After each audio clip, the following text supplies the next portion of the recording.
શહેરના રાવપુરા વિધાનસભાના મત વિસ્તારના ઇલેક્શન વોર્ડ નંબર 14 ખાતે કેન્દ્ર સરકાર તથા રાજ્ય સરકારની સરકારી યોજનાઓના લાભ માટે કેમ્પનો શુભારંભ ગુજરાત વિધાનસભાના મુખ્ય દંડક બાલકૃષ્ણ શુક્લના હસ્તે કરવામાં આવ્યો। સરકારના રાવપુરા વિધાનસભા મત વિસ્તારમાં આવેલા ઇલેક્શન વોર્ડ નંબર 14 ના નાગરિકોને કેન્દ્ર સરકાર તથા રાજ્ય સરકારની વિવિધ યોજનાઓ જેવી કે આવકના દાખલા, આયુષ્માન કાર્ડ, આધાર કાર્ડને લગતા તમામ કામગીરી અને સ્થાનિક કાઉન્સિલરોની મહેનતથી આયોજન કરવામાં આવ્યું છે। ત્યારે આજ રોજ વિધાનસભાના મુખ્ય દંડક અને રાવપુરા વિધાનસભાના ધારાસભ્ય બાલકૃષ્ણ શુક્લની વિશેષ ઉપસ્થિતિમાં તેમના વરદ હસ્તે આવકના દાખલા, આયુષ્માન કાર્ડ સહિતના વિવિધ યોજનાઓનો શુભારંભ કરવામાં આવ્યો હતો।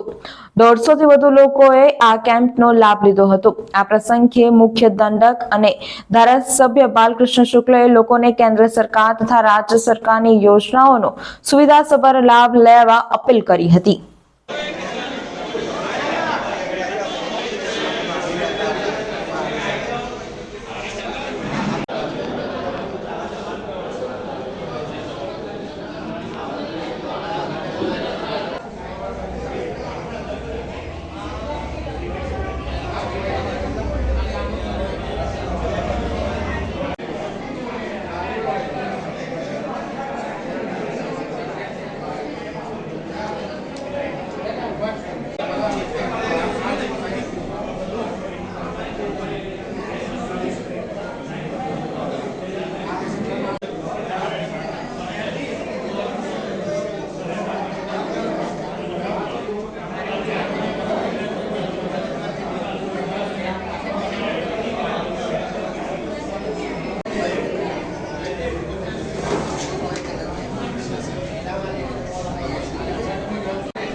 રાવપુરા વિધાનસભા વિસ્તારમાં વોર્ડ નંબર 14માં ભારતીય જનતા પાર્ટીના ચૂંટાયેલા પ્રતિનિધિઓ અને સંગઠનના કાર્યકર્તાઓ દ્વારા છેલ્લા 5 દિવસથી અહીં આવકના દાખલાનું આયોજન કરવામાં આવ્યું હતું અને આજે સવારે આયુષ્માન કાર્ડ અને બીજી અનેકવિધ જે રાજ્ય સરકારની અને કેન્દ્ર સરકારની જે યોજનાઓ છે તેનો લાભ લાભાર્થીઓ સુધી પહોંચે તે માટેનું બ્રાહ્મણ સભા ખાતે તેમના સહયોગથી આ આયોજન કરવામાં આવ્યું।